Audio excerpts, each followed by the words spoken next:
हम्दलिल्लाह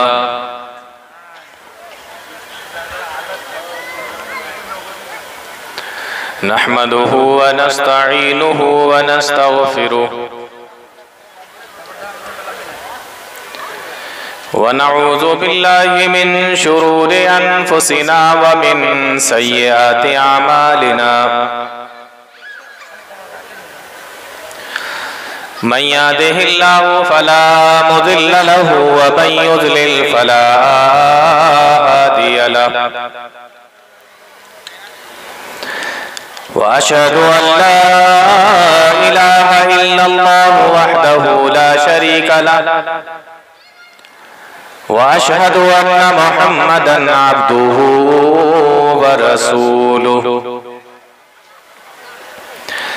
या अय्युहल्लज़ीना आमनुत्तक़ुल्लाहा हक़्क़ तुक़ातिही व ला तमूतुन्ना इल्ला व अंतुम मुस्लिमून या अय्युहन्नासु इत्तक़ू रब्बकुमुल्लज़ी ख़लक़कुम मिन नफ़्सिन वाहिदा व ख़लक़ मिनहा ज़ौजहा व बस्स मिनहुमा रिजालन कसीरन व निसाअ वत्तक़ुल्लाहल्लज़ी तसाअलून बिही वल अर्हाम इन्नल्लाहा काना अलैकुम रक़ीबा या अय्युहल्लज़ीना आमनुत्तक़ुल्लाहा व क़ूलू क़ौलन सदीदा युस्लिह लकुम अमालकुम व यग़फिर लकुम ज़ुनूबकुम व मन युतिइल्लाह व रसूलहु फ़क़द फ़ाज़ फ़ौज़न अज़ीमा अम्मा बअदु फ़इन्न ख़ैरल हदीस किताबुल्लाह व ख़ैरल हदी हदी मुहम्मदिन सल्लल्लाहु अलैहि वसल्लम व शर्रल उमूरि मुहदसातुहा व कुल्लु मुहदसतिन बिदअह व कुल्लु बिदअतिन ज़लालह व कुल्लु ज़लालतिन फिन्नार अऊज़ु बिल्लाहिस समीइल अलीम मिनश शैतानिर रजीम बिस्मिल्लाहिर रहमानिर रहीम वत्तक़ू फितनतन ला तुसीबन्नल्लज़ीना ज़लमू मिनकुम ख़ास्सा। जनाब सदर मोहतरम मुअज़्ज़ज़ उलमाए किराम, दूर और पास से तशरीफ लाए मोहतरम सामईन, नौजवान साथियों, प्यारे बच्चों और पर्दा नशीन ख्वातीन, सीधे अपने टॉपिक पर आते हैं। और आज के इस प्रोग्राम में जिस मौजू पर आप लोगों के सामने कुछ देर बोलना चाहता हूं, मौजू है दौरे हाजिर के फितने, मौजूदा जमाने के फितने। सबसे पहले हम ये समझ लें कि फितना किसको कहते हैं। अगर हम इस बात को समझ जाएंगे कि फितना किसको कहते हैं तो इंशाअल्लाह फिर पूरी तकरीर समझने में बहुत आसानी होगी। ये लफ्ज ऐसा नहीं है कि आपने पहली बार सुना है, ये लफ्ज आपके सामने सैकड़ों बार बोला गया होगा, आपने भी बोला होगा। तो फितना समझ लीजिए, फिर उससे तकरीर समझने में आसानी हो जाएगी। फितना अरबी जबान में कहते हैं आजमाइश को, इम्तिहान को। और भी बहुत सारे माना में ये लफ्ज इस्तेमाल हुआ है, खुद कुरान करीम के अंदर भी इस्तेमाल हुआ कई माना में, लेकिन ये मशहूर माना इसका इम्तिहान और आजमाइश। और जब हमारी जबान में यानी जब उर्दू जबान में बोलते हैं फितना, तो फितने के माना होता है फसाद, बिगाड़। गोया कि आप ये कह सकते हैं कि फितने का माना है जिसके जरिए से इंसान को आजमाइश में डाला जाए, जिसके जरिए से इंसान का इम्तिहान लिया जाए, या फितने के माना है कि जिसके जरिए से इंसान का दीन, उसका ईमान, उसका अकीदा बिगड़ जाए। दीन के अंदर, ईमान के अंदर, अकीदे के अंदर, अमाल के अंदर जो फसाद पैदा कर दे, बिगाड़ पैदा कर दे, उसको फितना कहा जाता है। इम्तिहान के तौर पर है तब भी वो फितना, और अगर अकीदे और ईमान के अंदर बिगाड़ के तौर पर है तब भी वो फितना। यानी फितना ऐसी चीज को कहते हैं जो इंसान के ईमान को बिगाड़ दे, उसकी आखिरत को बिगाड़ दे, उसके अमाल सालिहा को बिगाड़ दे, उसके अकीदे को बिगाड़ दे, ऐसी चीज को फितना कहा जाता है। मेरा ख्याल है कि ये माना आपको समझ में आ गया होगा। यहां पर एक चीज और समझ लीजिए कि ऐसा नहीं है कि कोई बुरी चीज होगी और उसी के जरिए से इंसान का अकीदा बिगड़ेगा, उसका ईमान बिगड़ेगा, उसके अमाल बिगड़ेंगे। ऐसा नहीं। इंसान को बुरी चीज के जरिए से भी आजमाया जा सकता है और इंसान को अच्छी चीज के जरिए से भी आजमाया जा सकता है। इसी तरीके से इंसान के लिए ऐसा नहीं है कि कोई बुरी चीज होगी वही फितना बनेगी और अच्छी चीज होगी तो फितना नहीं बन सकती, ऐसा नहीं है। बुरी चीज के जरिए से भी इंसान का अकीदा बिगड़ सकता है, उसका दीन बिगड़ सकता है, उसका ईमान बिगड़ सकता है, उसके अमाल बिगड़ सकते हैं, और अच्छी चीज के जरिए से इंसान का दीन भी बिगड़ सकता है, ईमान भी बिगड़ सकता है, इसका अकीदा भी बिगड़ सकता है, उसके अमाल भी बिगड़ सकते हैं। यानी अच्छी चीज भी आपके लिए फितना बन सकती है और बुरी चीज भी आपके लिए फितना बन सकती है। मिसाल कुरान करीम के अंदर अल्लाह ताला ने बयान फरमाई, इन्नमा अम्वालुकुम व औलादुकुम फितना। देखो क्या फरमाया, इन्नमा अम्वालुकुम व औलादुकुम फितना। ओ लोगों, बेशक तुम्हारा माल और तुम्हारी औलाद तुम्हारे लिए फितना है। फितने का माना याद रखना, क्योंकि आगे चल के मैं माना बार बार नहीं बताऊंगा, सिर्फ लफ्ज़ फितना इस्तेमाल करूंगा। फितने का माना जिसके जरिए से इंसान को जांचा जाए, परखा जाए, इम्तिहान लिया जाए, और जिसके जरिए से इंसान का ईमान और अकीदा बिगड़ जाए, उसको फितना कहते हैं। तो हर बुरी चीज इंसान को आजमाया जाए, हर बुरी चीज ही उसके लिए फितना बने, कोई जरूरी नहीं है। अच्छी चीजें भी इंसान, अच्छी चीजों के जरिए से भी इंसान को आजमाया जा सकता है और अच्छी चीजों के जरिए से भी इंसान का ईमान बिगड़ सकता है। मिसाल कुरान करीम की आयत करीमा क्या फरमाया, इन्नमा अम्वालुकुम व औलादुकुम फितना। बेशक ऐ लोगों, बेशक तुम्हारा माल, तुम्हारी औलाद तुम्हारे लिए फितना है। अब बताइए, माल बुरी चीज है, औलाद बुरी चीज है? माल भी अच्छी चीज है और औलाद भी अच्छी चीज है। माल भी अल्लाह की नेमत है और औलाद भी अल्लाह की नेमत है, लेकिन यह भी इंसान के लिए फितना बन सकती है। इसके जरिए से भी इंसान को आजमाया जा सकता है, इसके जरिए से भी इंसान के अकीदे के अंदर बिगाड़ और फसाद पैदा हो सकता है। तो अल्लाह ताला ने इसको भी फितना कहा है। तो अच्छी चीज के जरिए भी आजमाया जा सकता है, बुरी चीज के जरिए से भी इंसान का अकीदा बिगड़ सकता है।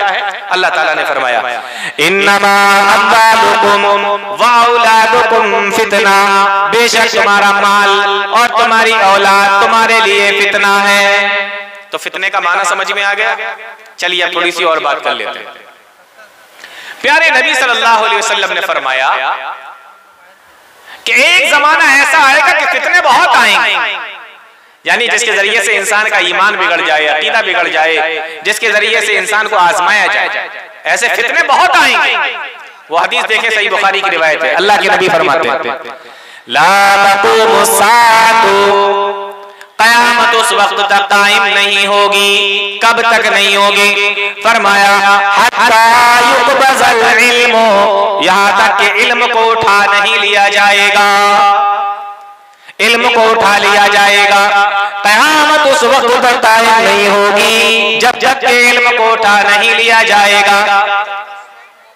उलमा की ज़बानी हम सुनते रहते हैं कि ये क़यामत का वक्त बिल्कुल करीब है, और क़यामत की एक निशानी ये बताई जा रही है कि इल्म को उठा लिया जाएगा।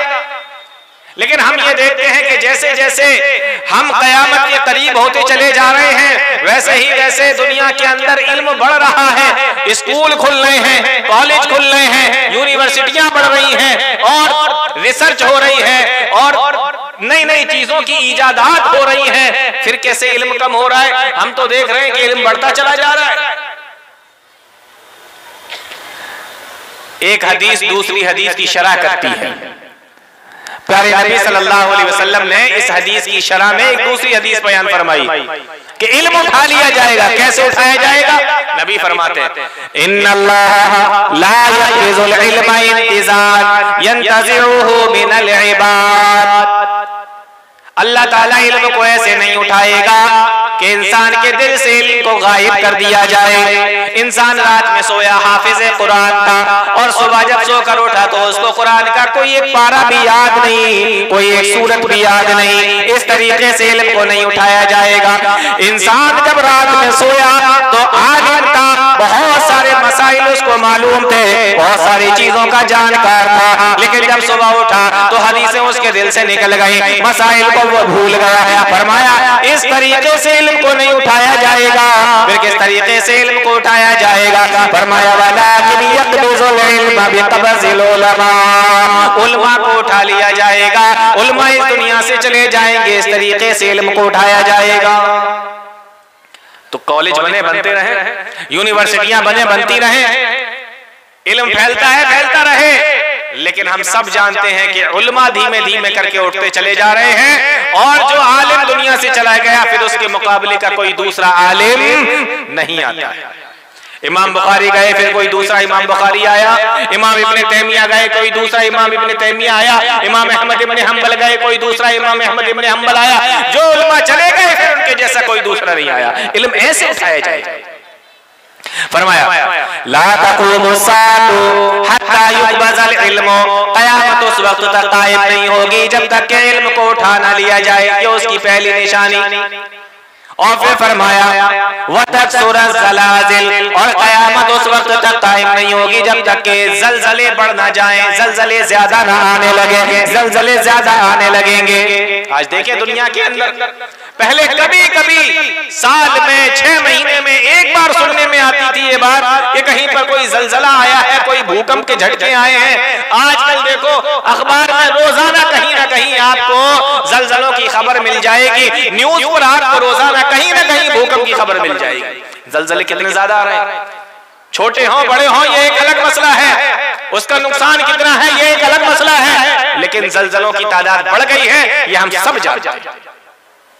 फरमाया ला तक़ूमु साअतु हत्ता युक़बज़ल इल्मु। क़यामत उस वक्त तक कायम नहीं होगी जब तक के इल्म को उठा ना लिया जाए। पहली निशानी वतकसुरज़ ज़लाज़िल। और ज़लज़ले बढ़ जाएंगे, ये दूसरी निशानी। फिर इसी हदीस के अंदर अल्लाह के नबी ने तीसरी निशानी बयान फरमाई। फरमाया वयतक़ारबज़ ज़मान। और क़यामत उस वक्त तक कायम नहीं होगी जब तक के ज़माना करीब ना हो जाए।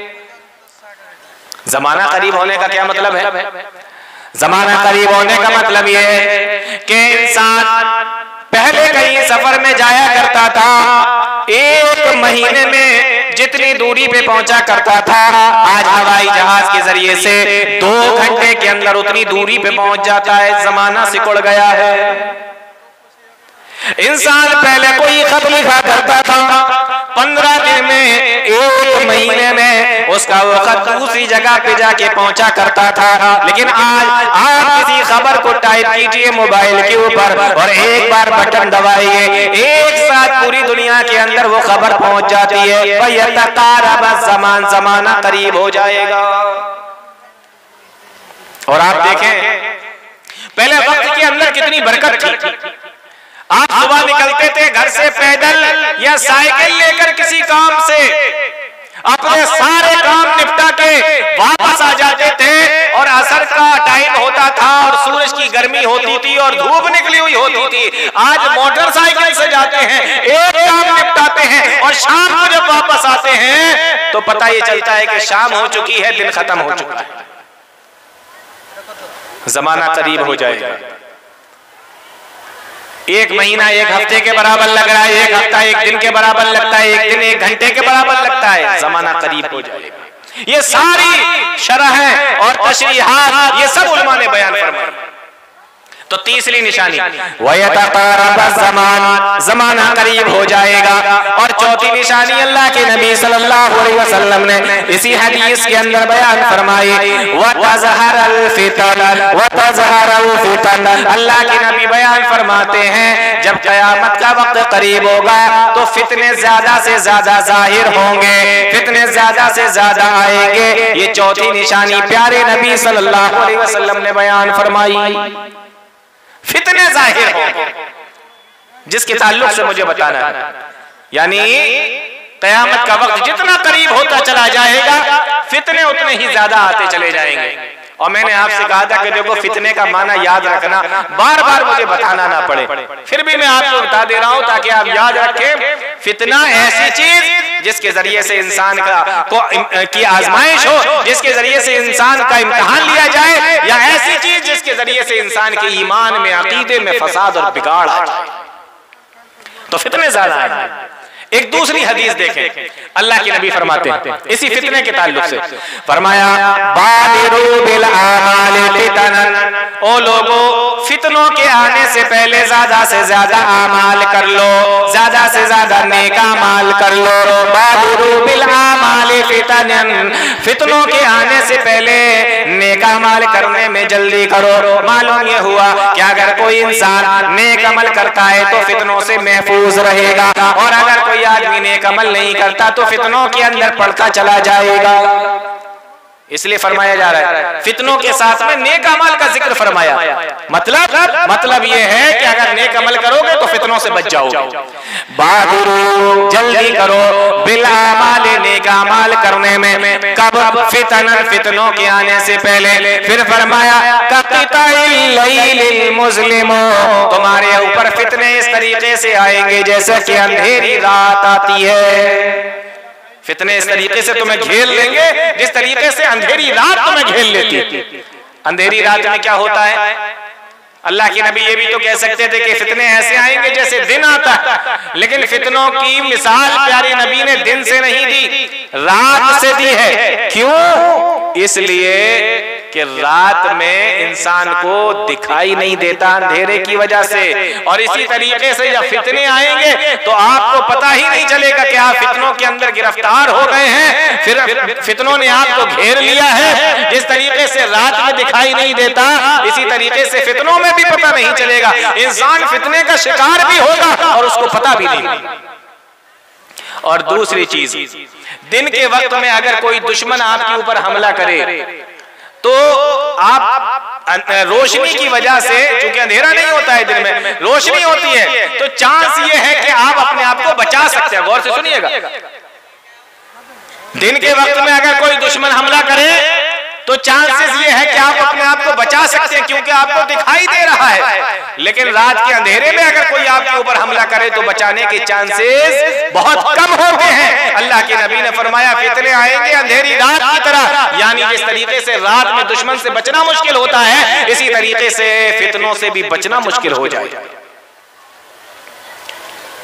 और तीसरी चीज, दिन के वक्त में इंसान को ज्यादा डर लगता है या रात के वक्त में? बोलो, ज्यादा डर लगता है। रात के वक्त में लगता है ना, दिन के वक्त में डर लगता है। कोई अकेले रास्ते से, सुनसान रास्ते से जा रहा हो, दिन का वक्त हो तो उसको कोई डर है? कोई डर नहीं है, चलता चला जाएगा। लेकिन सुनसान रास्ता हो, अकेला हो और रात का अंधेरा भी हो तो उसको डर ज्यादा लगता है। ऐसे ही फितनों का मामला है। इंसान को जिस तरीके से रात के अंधेरे में अकेले चलते हुए डर महसूस होता है, ऐसे ही इंसान को फितनों से भी बचना चाहिए और डरना चाहिए कि कहीं से मेरे ऊपर कोई फितना हमला ना कर दे, कहीं हम फितने की चपेट में ना आ जाए, फितने का शिकार ना बन जाए। प्यारे नबी ने फरमाया फितने तुम्हारे ऊपर ऐसे आएंगे जैसे अंधेरी रात तुम्हारे ऊपर आती है। अच्छा, फिर क्या होगा जब फितने आ जाएंगे? अल्लाह के नबी फरमाते हैं एक आदमी सुबह के वक्त में मोमिन होगा और शाम के वक्त में काफिर हो जाएगा। गौर से सुनना इस हदीस को। सुबह के वक्त में मोमिन होगा और शाम के वक्त में वो काफिर हो जाएगा। और फरमाया और शाम के वक्त में वो ईमान वाला होगा, हो काफिरन, और सुबह के वक्त में वो काफिर हो जाएगा, इनकार करने वाला हो जाएगा। यह हाल हो जाएगा इंसान के ईमान का। आज देखो मुसलमानों को, कितने मुसलमान आपको ऐसे मिलेंगे जो शाम के वक्त में मुसलमान हैं और सुबह के वक्त में अल्लाह का इनकार करने वाले हैं, अल्लाह के साथ कुफ्र करने वाले हैं, अल्लाह के साथ शिर्क करने वाले हैं। और कितने ऐसे हैं जो सुबह के वक्त में मोमिन थे, मुसलमान थे, और शाम होते होते कुफ्र करके, शिर्क करके अल्लाह का इनकार करने वाले बन जाते हैं। तो सुबह के वक्त में मोमिन होगा तो शाम को काफिर, और शाम को मोमिन होगा तो सुबह को काफिर। इंसान अपने दीन को, ईमान को बस इतनी ही देर के लिए बचा पाएगा। कितनी खतरनाक चीज है फितना, कि सुबह के वक्त आपको लग रहा है कि आप मोमिन हैं और शाम के वक्त आप काफिर हो चुके हैं, और शाम को लग रहा है कि आप मोमिन हैं और सुबह के वक्त आप ईमान से निकल चुके हैं। ये हाल है मेरे भाई को फितनों का। इन फितनों से कितना बचना चाहिए। और आगे क्या फरमाया प्यारे नबी सल्लल्लाहु अलैहि वसल्लम ने? फरमाया दुनिया, और ये साथ में बता दिया, इंसान दुनिया के चंद कीमत के बदले में, थोड़े से सामान के बदले में, गौर से सुनना मेरे भाइयों, फरमाया इंसान दुनिया की चंद कीमत के बदले में, थोड़े से सामान के बदले में अपने ईमान का सौदा कर देगा, अपने ईमान का सौदा कर देगा। मेरे भाइयों, आज अगर किसी का 10 का नोट गिर जाए, आपको मिल जाए, आप उठा कर दे देते हैं, भाई आपका ये 10 का नोट गिर गया था, आपका ये 100 का नोट गिर गया था, और आपको लगता है कि आपने बहुत बड़ा ईमान का काम कर दिया। लेकिन यही मुसलमान जब इसको 1 लाख रुपए कहीं पर मिल जाए तो बेईमानी इसके दिल के अंदर आ जाती है। इसको 10,000 रुपए अगर कहीं मिल जाए तो बेईमानी इसके दिल के अंदर आ जाती है। दूसरे का पैसा 10-20 रुपए मिलेंगे तो पूरा मोमिन है, पूरा ईमान वाला है कि लो भाई आपने ये पैसे गिरे थे। और उसी भाई का पैसा अगर 1 लाख, 2 लाख, 20,000, 50,000 लेना पड़ जाए, मारना पड़ जाए, खाना पड़ जाए, तो बिल्कुल नहीं चूकता। कर्ज के नाम पर कितने लोग पैसा लेते हैं और 1 महीना 2 महीने का कहकर 1 साल 2 साल 10-10 साल गुजर जाते हैं, कर्जा वापस नहीं करते। बोलो आज ये हमारा हाल है कि नहीं है? ईमान का सौदा कर लिया, किससे? दुनिया की चंद कीमत की वजह से। वही अल्लाह के नबी फरमा रहे हैं कि इंसान के ईमान का क्या हाल हो जाएगा फितनों के जमाने में। सुबह के वक्त में मोमिन है, शाम को काफिर, शाम को मोमिन है, सुबह को काफिर। और क्यों? दुनिया की चंद हकीर सी चीज के बदले में, थोड़ी सी कीमत के बदले में। एक और हदीस सुने इसी फितने के ताल्लुक से। देखिए फितने कितनी खतरनाक चीज होती है। प्यारे नबी ने फरमाया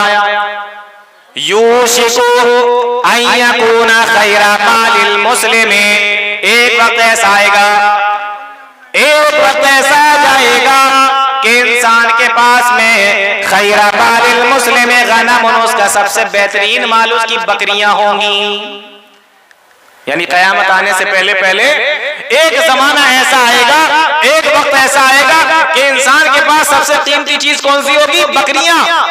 यकूना खैरा मालिल मुस्लिम गनम, इंसान के पास में सबसे बेहतरीन चीज उसकी बकरियां होंगी। और उन बकरियों का वो क्या करेगा? अल्लाह के नबी फरमाते यतबाउ बिया शाफल जिबाल, और उन बकरियों को लेकर वो पहाड़ की चोटियों पर चला जाएगा। या फिर दीनिही मिनल फितने, या फिर बिदीनिही मिनल फितने, अपने दीन को फितनों से बचाने के लिए कि दुनिया के अंदर अगर रहेंगे, दुनिया वालों के साथ में अगर रहेंगे तो हम फितनों का शिकार हो जाएंगे, हमारा दीन बिगड़ जाएगा, हमारा ईमान बिगड़ जाएगा, हमारा अकीदा बिगड़ जाएगा। ऐसे वक्त में इंसान अपनी बकरियों को लेकर पहाड़ों पे चला जाएगा कि यहीं पे रहेंगे, यहीं पर बकरियों को चराएंगे, उनका दूध पिएंगे और अल्लाह अल्लाह करते रहेंगे ताकि हमारा ईमान महफूज रह जाए, हमारा अकीदा महफूज रह जाए। यानी इस हदीस के अंदर ये बता दिया गया कि दुनिया के अंदर एक वक्त ऐसा आएगा जब फितने सारी दुनिया के अंदर आ जाएंगे और लोग फितनों से घिर जाएंगे और दुनिया के अंदर रहते हुए अपने ईमान को बचाना मुश्किल हो जाएगा। यहाँ तक तो इंसान अपने ईमान को बचाने की खातिर अपना सब कुछ छोड़ छाड़ कर दुनिया से पहाड़ की चोटियों पे जाना तो पसंद करेगा कि पहाड़ की चोटियों पे चले जाएं, अपने दीन को बचा ले। लेकिन यहाँ पर रहते हुए, दुनिया के अंदर रहते हुए, दुनिया वालों के साथ में रहते हुए हम फितनों से अपने आप को बचा नहीं पाएंगे। बात समझ में आ रही? फितने कितनी खतरनाक चीज है, इंसान को कैसे घेरेंगे और किस तरीके से उसके ईमान को लेकर चले जाएंगे, उसके अकीदे को बिगाड़ देंगे, उसके ईमान को, उसके अखलाक को, उसकी इबादत को, उसके अमाल को साफ बिगाड़ के रख देंगे। इंसान अपने दीन को बचाने के लिए पहाड़ों पे रहना पसंद करेगा। आज मेरे भाइयों जरा हम देखते हैं कि अपने जमाने के अंदर, अपने इस माहौल के अंदर किस किस तरीके के फितने हैं। उसमें से चंद एक फितनों का हम जिक्र करेंगे ताकि आप थोड़ा उनसे होशियार रहें और उनसे बचें, ताकि इसके जरिए से आपका ईमान ना बिगड़ जाए, अकीदा ना बिगड़ जाए, आखिरत ना बिगड़ जाए। इन्हीं फितनों में जो हमारे ईमान को बिगाड़ देते हैं, हमारे अकीदे को बिगाड़ देते हैं, सबसे पहला फितना और सबसे बड़ा फितना, गौर से सुन लेना, सबसे पहला फितना और सबसे बड़ा फितना। और ताज्जुब की बात तो यह है कि ये सबसे पहला भी है और सबसे बड़ा भी है, और ताज्जुब की बात यह है कि इंसान इस फितने को फितना समझता भी नहीं। कितने ताज्जुब की बात, बड़ा भी है, पहला भी है, लेकिन इंसान इस फितने को फितना समझता भी नहीं है। कौन सा फितना है मेरे भाइयों, गौर से सुनना, ये फितना है शिर्क का फितना। कोई आदमी तौहीद वाला हो और उसके अकीदे के अंदर शिर्क आ जाए, बोलो कहीं का बचा वो, उसका अकीदा बचा, उसका ईमान बचा, उसकी इबादतें बची, उसकी आखिरत बची, कुछ नहीं, सब निकल गया हाथ से। क्यों? क्योंकि फितने का शिकार हो गया। फितना उसकी जिंदगी में कौन सी शक्ल में आया, बोलो बोलो, कौन सी शक्ल में? सुन रहे ना, सो तो नहीं रहे ना, बताइए।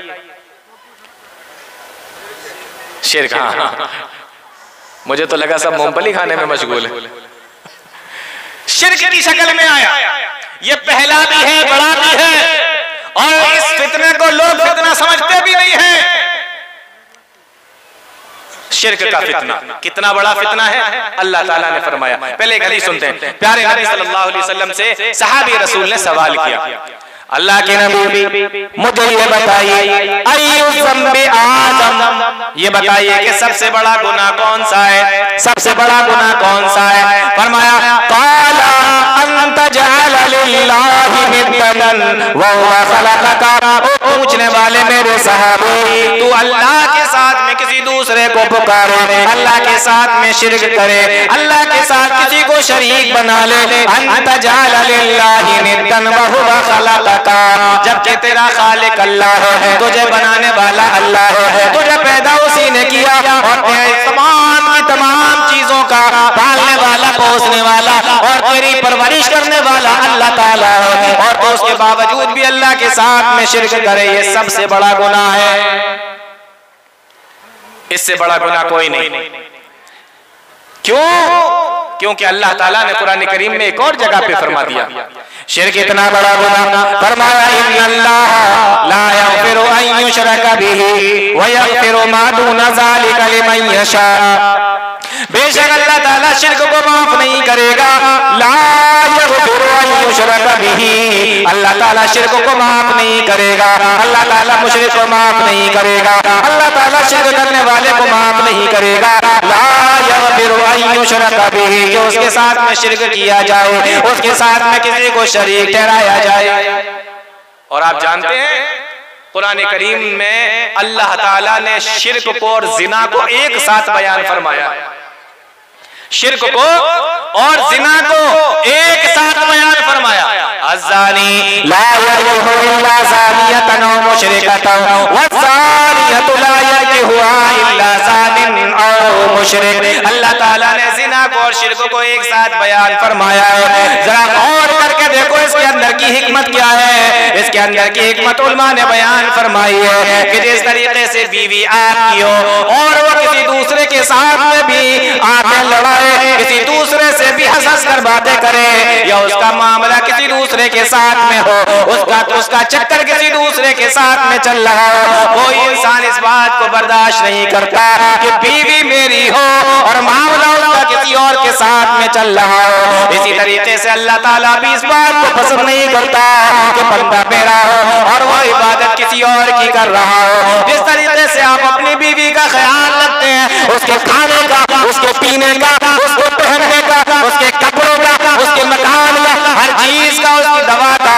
हर चीज का ख्याल रखते हैं। इसी तरीके से अल्लाह रब्बुल आलमीन अपने बंदों को देता है, खाने को देता है, पीने को देता है, कपड़े देता है, मकान देता है। अल्लाह ताला ही ने तो सारी नेमतों से नवाजा है। अल्लाह ताला भी इस बात को पसंद नहीं करता कि बंदा मेरा सर किसी और के आगे झुकाए, बंदा मेरा दुआएं किसी और से मांगे, बंदा मेरा किसी और के सामने अपने हाथों को फैलाए। जिस तरीके से तुम इस बात को पसंद नहीं करते हो कि बीवी तुम्हारी और किसी और के साथ में उसका मामला चले, तो शिर्क को और जिना को एक साथ बयान फरमा दिया। अल्लाह ताला भी इस बात को पसंद नहीं करता। फरमाया इन्नल्लाह ला यग़फिरु अन युशरका बिही, अल्लाह ताला शिर्क को माफ नहीं करेगा।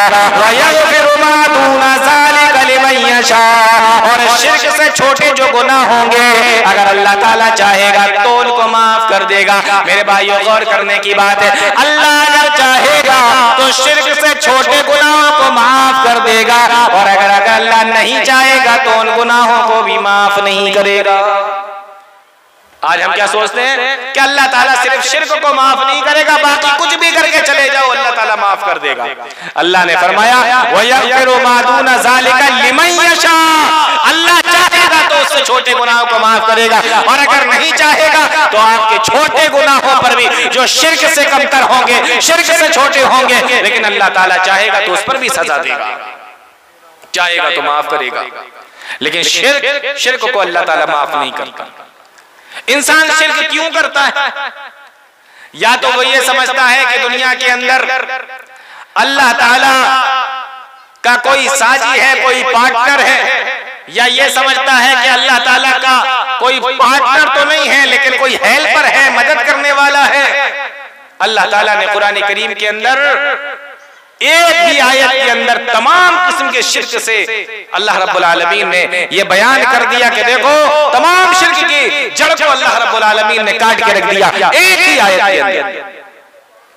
कुल लल्लज़ीना ज़अमतुम मिन दूनिल्लाह ला यमलिकूना मिस्क़ाला ज़र्रतिन फिस समावाति, ओ लोगों तुम अल्लाह के अलावा जिनको भी पुकारते हो, ला यमलिकूना मिस्क़ाला ज़र्रतिन फिस समावात, ये जमीन और आसमान में एक जर्रे के भी मालिक नहीं है। आपको लगता है कि अल्लाह के अलावा कोई दूसरा भी मालिक है? फरमाया जर्रे के भी मालिक नहीं। ला यमलिकूना मिस्क़ाला ज़र्रतिन फिस समावात वला फिल अर्ज़, न जमीन में न आसमान में, व मा लहुम फ़ीहिमा मिन शिर्किन, और न ये अल्लाह के साजी हैं, न ये अल्लाह के पार्टनर हैं कि आधे का मालिक अल्लाह ताला हो और आधे का मालिक ये सारे के सारे हो जिनको अल्लाह के अलावा पुकारा जाता हो। फरमाया व मा लहू फ़ीहिमा मिन शिर्किन व मा लहू मिनहुम मिन ज़हीर, और ये अल्लाह ताला के मददगार भी नहीं है, हेल्पर भी नहीं है। जैसा कि एक इंसान की कंपनी होती है, कंपनी का मालिक तो कोई और होता है, बाकी लोग उसके अंदर जाके काम करते हैं और ये अपने मालिक को कमा कमा कर देते हैं। फरमाया इस तरीके का मामला भी नहीं है, अल्लाह ताला अकेला मालिक को मुख्तार है, कोई उसका पार्टनर भी नहीं है, कोई उसका साथी और साथी भी नहीं है, कोई उसका हेल्पर भी नहीं है। ला यमलिकूना मिस्क़ाला ज़र्रतिन फिस समावाति वला फिल अर्ज़, ज़मीन और आसमान में ये जर्रे के भी मालिक नहीं। आज हमें देखो हमने कितने तरीके के अपने माबूद बना रखे। रोजी रोटी लेना हो, औलाद चाहिए हो, कारोबार चाहिए हो, माल दौलत में इजाफा चाहिए हो, या इस तरीके के जितने भी मामलात हो, हमें लगता है फला साहब से ले लेंगे, फला बाबा से ले लेंगे, फला बुजुर्ग से ले लेंगे, फला के पास चले जाएंगे। और नमाज में हम क्या कहते हैं? इय्याका नअबुदु व इय्याका नस्तईन। जब भी इंसान नमाज पढ़ता है, सूरह फातिहा की तिलावत करता है और सूरह फातिहा के अंदर इस आयत को भी पढ़ता है, इय्याका नअबुदु व इय्याका नस्तईन। अल्लाह हम तेरी ही इबादत करते हैं और तुझ ही से मदद मांगते हैं। अल्लाह हम तेरी ही इबादत करते हैं और तुझ ही से मदद मांगते हैं। नमाज में तो ये कह रहा है अल्लाह हम तेरी ही इबादत करते हैं और तुझ ही से मदद मांगते हैं, लेकिन नमाज पढ़ने के बाद जैसे ही मस्जिद से बाहर निकलता है, जैसे ही बाहर आता है, यहाँ भी सजदा कर रहा है, वहां भी सजदा कर रहा है, और मस्जिद से लगा हुआ अगर उसको कोई मजार नजर आ गया तो उस मजार पे भी सजदा करके जाता है। मेरे भाइयों, कहाँ चली गई तुम्हारी तौहीद? कहाँ चला गया तुम्हारा अल्लाह ताला से किया हुआ वादा? इय्याका नअबुदु व इय्याका नस्तईन। अल्लाह हम तेरी ही इबादत करते हैं और तुझी से मदद चाहते हैं। कहाँ है ये सारी चीजें? और देखो, शिर्क में और तौहीद में जानते हो क्या फर्क है? तौहीद ये है कि इंसान कहे अल्लाह हम तेरी ही इबादत करते हैं, तुझसे ही मदद चाहते हैं, और शिर्क ये है कि इंसान कहे अल्लाह तेरी भी इबादत करते हैं, तुझसे भी मदद चाहते हैं। ये शिर्क है। और आपने क्या कहा था? तेरी भी नहीं, आपने कहा था तेरी ही इबादत करते हैं। तो मेरे भाइयों, इंसान की जिंदगी के अंदर सबसे बड़ा फितना शिर्क की शक्ल में आता है। इस फितने से बच के रहिए, खुद भी बचिए, घर वालों को भी बचाइए। अल्लाह ताला कुरान करीम के अंदर बयान फरमाता है, हजरत याकूब अलैहिस्सलातु वस्सलाम का जमाना और जब दुनिया से चल चलाओ का वक्त आया, इस दुनिया से जाने का वक्त आ गया, अपने सारे बच्चों को इकट्ठा किया। 12 बेटे थे, 12 कुरान ने बयान किए। सारे बच्चों को इकट्ठा करके फरमाया, ओ मेरे बच्चों, हम कुंतुम शुहदा इज़ हज़रा याकूब अल-मौत इज़ क़ाला लिबनीहि मा ताबुदूना मिन बादी। ओ मेरे बच्चों, जब तक मैं तुम्हारे साथ में दुनिया के अंदर रहा, मैंने तुम्हारी देखभाल की है, मैंने तुम्हें समझाया है, मैंने तुम्हारे दीन और ईमान को बिगाड़ने से बचाने की कोशिश की है। ओ मेरे बच्चों, आज मैं दुनिया से जाने वाला हूँ, मेरा दुनिया से चल चलाओ का वक्त आ गया है। मा ताबुदूना मिन बादी, मेरी जिंदगी में तुमने सिर्फ अल्लाह ताला की इबादत की है, उसी के सामने हाथ फैलाए हैं, उसी से दुआएं मांगी है, उसी के सामने अपनी झोलियों को फैलाया है। सारी इबादतें तुमने अल्लाह ताला के लिए की है। मा ताबुदूना मिन बादी। ओ लोगों, ओ मेरे बच्चों, बताओ, मेरे दुनिया से चले जाने के बाद कहीं इस रास्ते से भटक तो नहीं जाओगे, कहीं अल्लाह ताला के रास्ते से हट तो नहीं जाओगे, अल्लाह ताला की तौहीद को छोड़ तो नहीं दोगे, अल्लाह के अलावा दूसरे को पुकारने तो नहीं लगोगे, अल्लाह के साथ में शिर्क तो नहीं करने लगोगे। ये किसको फिक्र हो रही है? एक बाप को फिक्र हो रही है।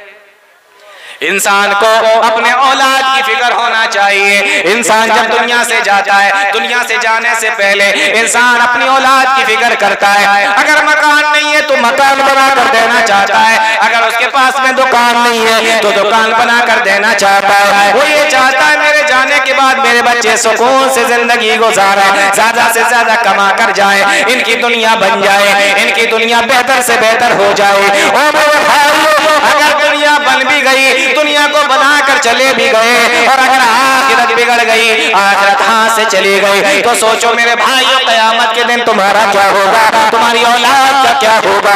इसलिए मेरे भाइयों, अपनी औलाद का सिर्फ दुनिया के बारे में ना सोचो, इनकी आखिरत के बारे में भी सोचो, इनके अकीदे के बारे में भी सोचो, इनके तौहीद के बारे में भी सोचो, इनको शिर्क से भी डराओ। इंसान जब दुनिया से जाता है, मरने का वक्त जब करीब होता है, अपने बच्चों को अपने पास में बुलाता है, अपने घर वालों को अपने पास में बुलाता है, सारी की सारी जो उसके नजर में अच्छी अच्छी बातें होती है, कीमती बातें होती है, जरूरी बातें होती है, वो सारी की सारी चीजें अपने बच्चों को बताने की कोशिश करता है। मेरे भाइयों, ऐसे वक्त में इंसान को अकीदे के ताल्लुक से भी बात करना चाहिए, ईमान के ताल्लुक से भी बात करना चाहिए, तौहीद के ताल्लुक से भी बात करना चाहिए, अपने बच्चों को बताना चाहिए, उनको डराना चाहिए। लेकिन हम क्या करते हैं, हम अपने बच्चों को बताते हैं फला के साथ में हमारा ऐसा मामला है, मेरे मरने के बाद भी तू उससे बात नहीं करेगा, फला के साथ में मेरा ऐसा मामला है, मेरे मरने के बाद भी वो मेरे घर के अंदर ना आए, इस बात का ख्याल रखना, फला से बच के रहना, फला से मत मिलना, फला से इतना पैसा तुम्हें लेना है, फला दुकान तुम्हारी है, फला मकान तुम्हारा है। ये हमारे आखिरी टाइम की बातें होती है। लेकिन जो अल्लाह वाले होते हैं, जिनके दिलों के अंदर अल्लाह का डर होता है, जिनके दिलों के अंदर अपने औलाद की हकीकी फिक्र होती है, वो मरने के वक्त भी अपने बच्चों की इस्लाह की कोशिश करते हैं। इस तरीके से याकूब अलैहिस्सलातु वस्सलाम कर रहे हैं। फरमाया, ओ मेरे बच्चों, बताओ मेरे बाद किसकी इबादत करोगे, किसको पुकारोगे, किसको माबूद अपना मानोगे। फरमाया, बच्चे भी नेक थे, कहने लगे इब्राहिम व इस्माइल व इसहाक इलाहा वाहिदा। ओ मेरे अब्बा जान, फिक्र मत करो, परेशान मत हो, इस दुनिया से जाने का तुम्हारा वक्त है और इतना परेशान होने की तुम्हें जरूरत नहीं है। ओ मेरे अब्बा जान, नाबुदु इलाहा का, हम तेरे माबूद की इबादत करेंगे, व इलाहा आबाइका, उस रब को पुकारेंगे जो तेरे बाप इब्राहिम का भी रब है, इस्माइल का भी रब है, इसहाक का भी रब है, इलाहन वाहिदा, वो अकेला रब है, वो अकेला अल्लाह है, हम उसी को पुकारेंगे, हम उसी की इबादत करेंगे। ये होती है फिक्र। ऐसे बचना है हमें, अपने आप को भी बचाना है और अपने घर वालों को भी बचाना है, अपनी औलाद को भी बचाना है। ये सबसे बड़ा फितना है मेरे भाइयों, इतना बड़ा फितना इंसान की आखिरत को बर्बाद करके रख दे, जिसके बारे में अल्लाह ताला ने कहा हो कि हम सारे गुनाह माफ कर सकते हैं लेकिन इस गुनाह को माफ नहीं करेंगे। हमें क्या फिक्र है, हमें कौन सी फिक्र है? प्यारे नबी सल्लल्लाहु अलैहि वसल्लम की हदीस देखे, बड़ी मशहूर हदीस, कौन बयान कर रहे हैं? सहाबी रसूल हजरत अब्दुल्लाह इब्न अब्बास रज़ी अल्लाह ताला। क्या कह रहे हैं? कहते हैं अब्दुल्लाह इब्न अब्बास बयान फरमाते हैं, कुन्तु खल्फ रसूलिल्लाहि सल्लल्लाहु अलैहि वसल्लम, मैं अल्लाह के नबी सल्लल्लाहु अलैहि वसल्लम के पीछे एक सवारी पर बैठा हुआ था। गौर से सुने हदीस को। फरमाया, मैं अल्लाह के नबी के पीछे एक सवारी पर बैठा हुआ था। मालूम ये हुआ कि इंसान अपने पीछे किसी को अपनी सवारी पे बिठा सकता है। आपके पास मोटरसाइकिल है, दो लोग जाना चाहते हैं, एक को आप पीछे बिठा सकते हैं। सुबूत ये प्यारे नबी सल्लल्लाहु अलैहि वसल्लम की हदीस, अल्लाह के नबी सल्लल्लाहु अलैहि वसल्लम की सवारी है और आपने अपनी सवारी पे पीछे बिठा रखा है। बैठे कितने हैं? नबी बैठे हैं और नबी के साथ नबी के साहबी हजरत अब्दुल्लाह इब्न अब्बास बैठे, यानी दो। मैंने कहीं पर भी नहीं पढ़ा, उलमाए किराम यहाँ बैठे हुए हैं बहुत तादाद में, शायद उन्होंने कहीं पढ़ा हो, मैंने अब तक नहीं पढ़ा कि नबी ने कभी अपनी सवारी पे 3 लोगों को भी बिठाया। जब बैठे दो बैठे, या तो बैठे दो या अकेले नबी सल्लल्लाहु अलैहि वसल्लम बैठे, एक साथ एक सवारी पर 3 बैठे हो, ऐसा मैंने अभी तक नहीं पढ़ा, शायद किसी ने पढ़ा हो। इसलिए आप देखें पूरी दुनिया के अंदर यह कानून बना हुआ है कि मोटरसाइकिल पर 2 से ज्यादा नहीं बैठ सकते। नबी सल्लल्लाहु अलैहि वसल्लम ने अपने साथ बिठाया तो एक ही को बिठाया, यानी आप और वो 2 लोग हुए, 3 नहीं। मैंने तो अब तक नहीं पढ़ा। मैंने ये पढ़ा है कि नबी सल्लल्लाहु अलैहि वसल्लम अपने साथ सवारी पर 3 लोग नहीं बैठाया करते थे, यानी कि जैसे आप बैठे हो साथ में 2 और बिठा ली। क्यों? इसलिए कि ये सवारी पर जुल्म है। ये पढ़ा है उलमा ने लिखा कि नबी सल्लल्लाहु अलैहि वसल्लम अपने साथ सवारी पर 2 को और नहीं बिठाया करते थे, क्योंकि एक सवारी पर 3 लोग हो जाएंगे, ये सवारी के साथ जुल्म हो जाएगा। ये मैंने पढ़ा। तो नबी सल्लल्लाहु अलैहि वसल्लम अपने साथ किसी को बिठाया करते थे तो एक ही को बिठाया करते थे। एक चीज तो। दूसरी चीज ये देखें कि अल्लाह के नबी सल्लल्लाहु अलैहि वसल्लम के अंदर कितनी तवाज़ो थी, कितनी आजिज़ी थी। आज हमारे यहाँ बड़ा कोई आदमी हो अपने साथ किसी को बिठाना पसंद नहीं करता। लेकिन नबी सल्लल्लाहु अलैहि वसल्लम की आजिज़ी देखें, तवाज़ो देखें। अब तो बाकायदा मोटरसाइकिलें और गाड़ियां भी ऐसी आने लगी हैं, मैंने देखी है, आपने भी देखी होंगी, उसमें एक ही सीट होती है, पीछे कोई दूसरा बैठेगा ही नहीं, आपने भी देखी होंगी। अब तो गाड़ियां भी ऐसी आने लगी और कुछ लोगों को देखा गया वो सीट हटवा ही देते हैं, एक सीट हटवा देते हैं कि एक ही होगी, हम ही बैठेंगे, कोई दूसरा बैठेगा ही नहीं। अब ये नबी की आजिज़ी देखें।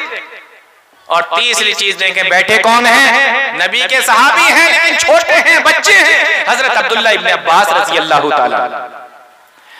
तो बड़ा आदमी अपने साथ बच्चे को बिठाना पसंद नहीं करता, बल्कि मैंने तो बाकायदा ऐसे लोगों को भी देखा है जो खुद अपने बच्चों को, अपनी सगी औलाद को गोद में लेना पसंद नहीं करते।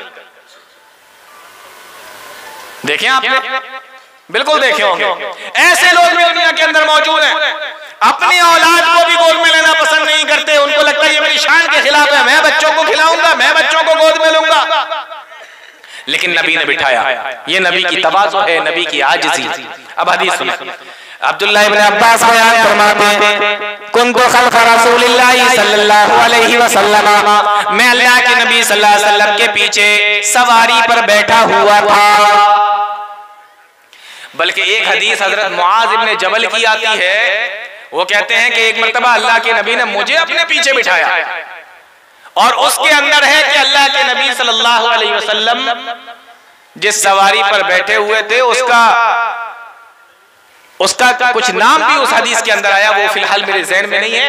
उस सवारी का नाम भी अल्लाह के नबी सल्लल्लाहु अलैहि वसल्लम ने बयान फरमाया। हज़रत मुआज़ इब्न जबल कहते हैं कि अल्लाह के नबी सल्लल्लाहु अलैहि वसल्लम की वो सवारी थी और उस सवारी पर मैं बैठा हुआ था। उस सवारी का नाम, प्यारे नबी सल्लल्लाहु अलैहि वसल्लम के पास जो जानवर थे सवारी के, उनके बाकायदा नाम थे। इससे पता ये चलता है कि कोई इंसान अगर अपने यहाँ जानवरों के नाम रखना चाहे तो नाम रख सकता है। कुर्बानी पे जानवर लेकर आते हैं, आप नाम रखना चाहें रख सकते हैं, कोई मसला नहीं। आप अपने घर के अंदर कोई जानवर पालें और उस जानवर का नाम रखना चाहें तो रख सकते हैं, क्योंकि अल्लाह के नबी सल्लल्लाहु अलैहि वसल्लम के पास में जो सवारियां थी उनका कुछ ना कुछ नाम था, शायद उफैर नाम था या ऐसे कुछ नाम था। अल्लाह के नबी सल्लल्लाहु अलैहि वसल्लम उस सवारी पर बैठे तो उस सवारी तो साहबी रसूल अब्दुल्लाह इब्न अब्बास बयान करते हैं, कहते हैं मैं अल्लाह के नबी सल्लल्लाहु अलैहि वसल्लम के पीछे सवारी पर बैठा हुआ था।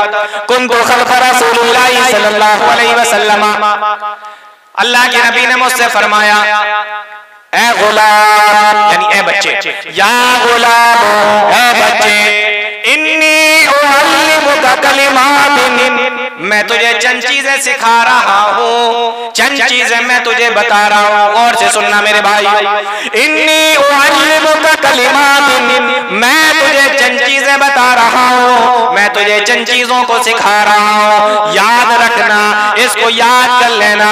पहली चीज अल्लाह के नबी ने बयान फरमाई, इहफ़ज़िल्लाह यहफ़ज़ुका, ओ मेरे बच्चे तू अल्लाह के दीन की हिफाजत करना, अल्लाह ताला तेरी हिफाजत फरमाएगा। ये बहुत बड़ा जुमला है, गौर से सुनना इसको। फरमाया इहफ़ज़िल्लाह यहफ़ज़ुका, तू अल्लाह के दीन की हिफाजत करना, अल्लाह की हिफाजत करना मतलब अल्लाह के दीन की हिफाजत करना। इहफ़ज़िल्लाह यहफ़ज़ुका, तू अल्लाह के दीन की हिफाजत करना, अल्लाह तेरी हिफाजत फरमाएगा। मेरे भाइयों बताओ, कितनी मर्तबा आज हमने भी, हमारे पास में भी गाड़ियां हैं, हमारे पास में भी मोटरसाइकिल है, हम भी अपने बच्चों को लेकर मोटरसाइकिल पे बिठा के लेकर जाते हैं। कभी उनको आगे बिठाते हैं, कभी उनको पीछे बिठाते हैं, कभी दूर पे लेके जाते हैं, कभी पास में लेके जाते हैं, कभी स्कूल छोड़ने के लिए जाते हैं, कभी स्कूल से वापस लेकर आते हैं, कभी बाजार जाते हैं, कभी बाजार से वापस आते हैं। मेरे भाइयों बताओ, तुमने कितनी मर्तबा उनसे दीन की बातें करी है, तुमने कितनी मर्तबा उनसे ईमान की बातें करी है, तुमने कितनी मर्तबा उनसे कुरान और हदीस की बातें करी है। बच्चे बैठे हुए हैं, कितनी मर्तबा उनसे दीन की बातें करी, उनसे ईमान की बातें की, कितनी मर्तबा तुमने उनको नमाज सिखाने की, दुरूद सिखाने की और इस तरीके की चीजों की बातें करी। हमारी बातें भी अजीब होती हैं। स्कूल से आ रहे हैं तो स्कूल की बातें, स्कूल जा रहे हैं तो स्कूल की बातें, शॉपिंग करने जा रहे हैं तो बाजार की बातें, बाजार से आ रहे हैं तो बाजार की बातें, जहां से आ रहे हैं वैसी ही बातें करते हुए आते हैं। कितनी मर्तबा आपने कोशिश की है कि लाओ कुछ दीन की बातें भी सिखा ली जाए। सवारी पर बैठे हुए हैं और अल्लाह के नबी सल्लल्लाहु अलैहि वसल्लम उनको दीन के ईमान की बातें सिखा रहे हैं। इससे पता ये चलता है कि जिस वक्त आपको मौका मिले अपने बच्चों को सिखाने का आप सिखाइए उनको, कोई मौका हाथ से जाने मत दीजिए। ये मौका था, प्यारे नबी ने उनको सिखाया। क्या फरमाया? इन्नी उअल्लिमुका कलिमातिन इहफज़िल्लाह याहफ़ज़का। ओ मेरे बच्चे, तू अल्लाह के दीन की हिफाजत करना, अल्लाह तेरी हिफाजत फरमाएगा। आज दुनिया के अंदर देखो मुसलमान कितने परेशान, हर इलाके के मुसलमान परेशान हैं। दुनिया के अंदर कोई खित्ता ऐसा नहीं है कि जहां पर मुसलमान परेशान ना हो। क्यों? क्योंकि हमने अल्लाह के दीन की हिफाजत नहीं की, हम अल्लाह के दीन की हिफाजत नहीं कर रहे। शर्त है यहाँ पर, इहफज़िल्लाह, तुम अल्लाह के दीन की हिफाजत करो, याहफ़ज़का, अल्लाह तुम्हारी हिफाजत करेगा। हमने वो शर्त छोड़ दी, हमने दीन की बातें छोड़ दी, दीन की हिफाजत छोड़ दी, दीन पर चलना छोड़ दिया, दीन को मानना छोड़ दिया, दीन की बातों को छोड़ दिया। अल्लाह ताला ने हमारी हिफाजत करना छोड़ दिया। इहफज़िल्लाह याहफ़ज़का, अल्लाह के दीन की हिफाजत करना, अल्लाह तुम्हारी हिफाजत करेगा। फिर आपने फरमाया, ओ मेरे बच्चे, इज़ा सअल्ता फसअलिल्लाह, जब तुम सवाल करना तो अल्लाह ही से सवाल करना। व इज़ा इस्तअनता फस्तईन बिल्लाह, और जब मदद मांगना तो अल्लाह ताला ही से मदद मांगना। ये है अकीदा, ये है ईमान, इसको कहते हैं अकीदे की हिफाजत। के सवाल करो तो अल्लाह से करो, जब हाथ उठाओ तो अल्लाह के सामने उठाओ, जब मांगो तो अल्लाह ताला से मांगो। इज़ा सअल्ता फसअलिल्लाह व इज़ा इस्तअनता फस्तईन बिल्लाह, और जब तुम दुआ करो, जब तुम मदद मांगो तो अल्लाह ताला ही से मदद मांगो। हमारे यहाँ देखो अच्छे खासे मुसलमान, हाजी नमाजी मुसलमान, घरों के हाल देखो, बच्चों के हाथों में तावीज बंधे हुए हैं। ये बुखार से हिफाजत करने का, ये सर के दर्द से बचाने का। बचाएगा कौन? अल्लाह ताला। मदद करने वाला अल्लाह ताला, बचाने वाला। आज हमारे ईमान का और अकीदे का ये हाल हो गया है मेरे भाइयों। फरमाया और अकीदा सिखा रहे हैं और दीन बता रहे हैं। फरमाया, ओ मेरे बच्चे, इज़ा सअल्ता फसअलिल्लाह व इज़ा इस्तअनता फस्तईन बिल्लाह, जब तुम मांगो तो अल्लाह ताला से मांगो, और जब तुम मदद चाहो तो अल्लाह ताला ही से मदद चाहो। फिर आपने फरमाया, वालम अन्नल उम्मता लव इज्तमाअत अला अन यनफऊका बिशैइन लम यनफऊका बिशैइन इल्ला क़द कतबहु अल्लाहु लका।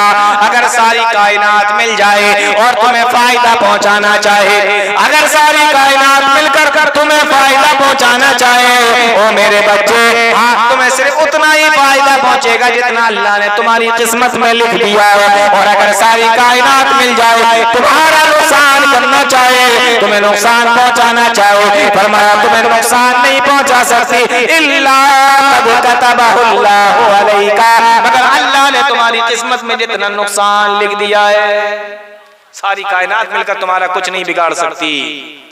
अगर अल्लाह ताला ने तुम्हारी किस्मत में फायदा लिख दिया, और अगर अल्लाह ताला ने तुम्हारी किस्मत में नुकसान लिख दिया है, तो दुनिया की कोई ताकत तुम्हें फायदा नहीं पहुंचा सकती। किसको बता रहे हैं? अल्लाह के नबी सल्लल्लाहु अलैहि वसल्लम। बोलो मेरे भाइयों, छोटे से किसको? छोटे से बच्चे को।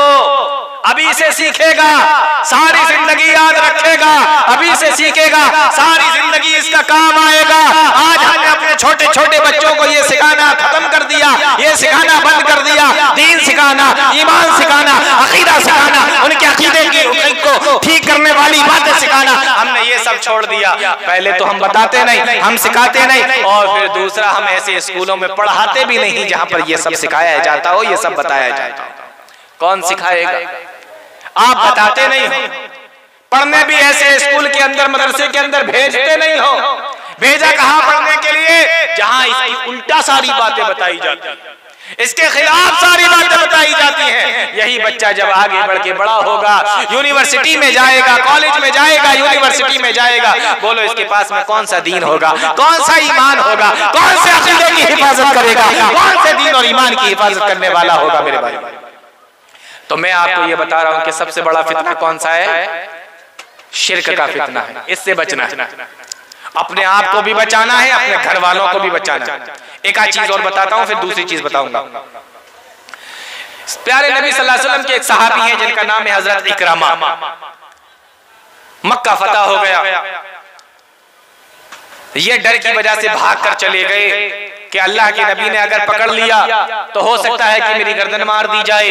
मैंने सारी जिंदगी नबी को, नबी के साथियों को परेशान किया है, तकलीफें दी हैं, सताया है। भाग गए मक्का से, ईमान नहीं लाए थे उस वक्त, भाग गए और कहां पहुंचे? समंदर के किनारे पहुंचे। एक कश्ती में बैठ गए कि इसमें बैठ जाते हैं और हबशा चले जाते हैं, मुल्क छोड़कर चले जाते हैं। मक्का फतह हो चुका है, अब कहां जाएं? कश्ती में बैठे, कश्ती लेकर चली इनको और सवारियों को, जो सवारियां थी। कश्ती आगे पहुंची, थोड़ी दूर पहुंची थी, आगे पहुंची थी पानी में कि पानी के अंदर तूफान आ गया, समंदर के अंदर तूफान आ गया। कश्ती डावाडोल होने लगी, कश्ती हिलने लगी। जब कश्ती हिलने लगी तो कश्ती चलाने वाले मल्लाह ने कहा, कश्ती चलाने वाले मल्लाह ने और जो लोग उसके अंदर बैठे हुए थे, बूढ़े बुजुर्ग, उन सारे लोगों ने मिलकर कहा कि ऐ लोगों, इस वक्त तुम्हारी कश्ती को, तुम्हारी जान को, तुम्हारी कश्ती की कोई हिफाजत कर सकता है। तुम्हारी जान की अगर कोई हिफाजत कर सकता है तो वो सिर्फ अल्लाह कर सकता है। उस अल्लाह को पुकारो, खुलूस के साथ पुकारो, अल्लाह को सच्चे दिल से पुकारो, वही तुम्हारी हिफाजत करेगा, वही तुम्हारी जान बचाएगा। अल्लाहू अकबर। इतना सुनना था, हजरत इकरमा रज़ियल्लाहु ताला अन्हु कहने लगे कि ये क्या मामला है, हम खुशकी पर हो, जब पानी के बाहर हो तो हम अल्लाह को छोड़कर दूसरों को पुकारे, और जब पानी में फंसे तो हम अल्लाह को पुकारे, ऐसा कैसे हो सकता है? और दिमाग में आया कि यही तो हमारे नबी कहा करते थे कि अल्लाह को पुकारो, अल्लाह को पुकारो। ये भी तो यही कह रहे हैं और हम 20 साल से इसी बात पे लड़ते चले आ रहे हैं। हमारा झगड़ा ही यही था। नबी कहते थे सिर्फ अल्लाह को पुकारो, हम कहते थे दूसरों को पुकारो। लेकिन आज पता चला कि बचाने वाला हकीकत में तो अल्लाह ताला ही है, हिफाजत करने वाला तो अल्लाह ताला ही है। और अल्लाह ताला से सच्चे दिल से तौबा करते हैं और दुआ करते हैं, ऐ अल्लाह, अगर तूने जिंदगी बचा ली मेरी, अगर तूने मेरी जिंदगी बचा ली तो मैं अब हबशा नहीं जाऊंगा, बल्कि लौट कर मक्का जाऊंगा और प्यारे नबी सल्लल्लाहु अलैहि वसल्लम के पास में जाके इस्लाम कबूल कर लूंगा। मेरे भाइयों, इसी चीज को अल्लाह ताला ने कुरान में कहा है,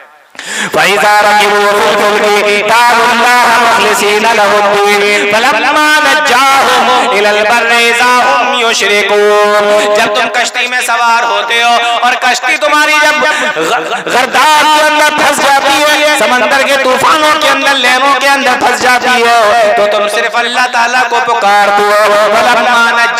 और जब अल्लाह ताला तुम्हें उससे बचा लेता है और तुम खुशकी में आ जाते हो तो अल्लाह के साथ में शिर्क करने लगते हो। ये किसके बारे में बताया जा रहा है? उस जमाने के मुशरिकीन के बारे में। लेकिन आज हमारे मुसलमानों का हाल देखो, खुशकी में होंगे तब भी अल्लाह के साथ में शिर्क करेंगे, और अगर समंदर के अंदर होंगे, कश्ती में होंगे, तब भी अल्लाह के साथ में शिर्क करेंगे। ये हाल है मेरे भाई। तो हमें फितने ने देखे ना किस तरीके से घेर लिया है, आज हमारे अकीदे को किस तरीके से बिगाड़ दिया है कि उस जमाने में खुशकी में होते थे तो झूठे माबूदों को पुकारते थे, और जब समंदर के अंदर होते थे तो अल्लाह को पुकारते थे। यहाँ आज के जमाने का मुसलमान खुशकी में हो, तरी में हो, समंदर में हो, खुशकी में हो, कहीं पर भी हो, अल्लाह के साथ शिर्क करता है तो करता रहता है। इस तरीके से हम फितने का शिकार है। शिर्क का फितना सबसे बड़ा फितना, और सबसे बड़ी चीज ये कि इस फितने को हम फितना नहीं समझते। फलम्मा नज्जाहुम इलल बर्रि इज़ा हुम युश्रिकून। अब अगर कोई ये समझता हो, अब अगर कोई ये समझता हो कि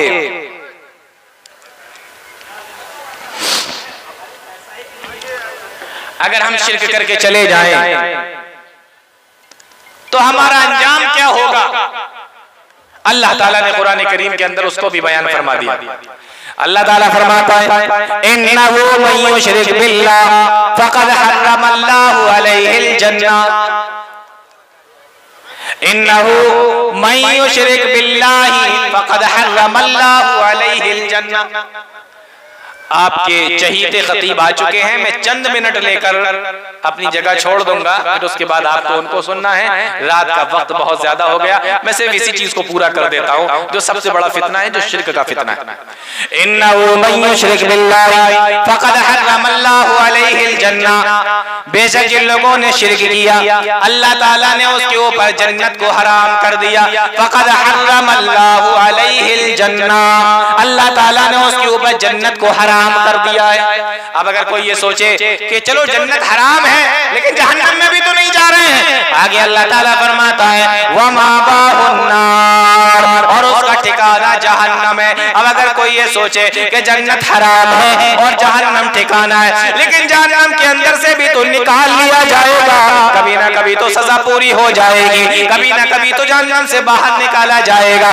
फरमाया वबालिल ज़ालिमीना मिन अंसार, सुनो इन जहन्नम में जाने वालों की कोई मदद करने वाला नहीं है, इनको कभी जहन्नम से निकाला नहीं जाएगा। शिर्क इतना बड़ा फितना है, इतना बड़ा गुनाह है कि शिर्क करके बगैर तौबा के अगर कोई इंसान दुनिया से चला जाए तो हमेशा हमेशा के लिए उसको जहन्नम में रहना पड़ेगा। इसलिए मेरे भाइयों, आखिरी बात बता रहा हूँ कि आप अपनी भी हिफाजत करें और अपने बच्चों की भी हिफाजत करें शिर्क से। जिस तरीके से हज़रत लुक़मान अलैहिस्सलातु वस्सलाम ने कहा था अपने बच्चे को नसीहत करते हुए, अल्लाह का कुरान बयान करता है या बुनैया ला तुशरिक बिल्लाह। ये कौन कह रहा है? लुक़मान हकीम कह रहे हैं, अपने बेटे को समझा रहे हैं। फरमाया या बुनैया ला तुशरिक बिल्लाहि इन्न शिरका लज़ुल्मुन अज़ीम, ओ मेरे बेटे अल्लाह के साथ में किसी को शरीक न करना, अल्लाह के साथ में किसी को शरीक न ठहराना, अल्लाह के साथ में किसी को शरीक न करना। ला तुशरिक बिल्लाहि इन्न शिरका लज़ुल्मुन अज़ीम, बेशक शिर्क सबसे बड़ा जुल्म है, शिर्क बहुत बड़ा जुल्म है। इन्न शिरका लज़ुल्मुन अज़ीम। इसलिए मेरे भाइयों, हमारी ये जिम्मेदारी बनती है कि हम भी अपने घर के अंदर नसीहत करें, अपने घर वालों को समझाएं, अपने बच्चों को समझाएं, अपनी औलाद को समझाएं। ये बहुत बड़ा फितना। तो फितने इंसान की जिंदगी में बहुत सारी शक्लों में आते हैं।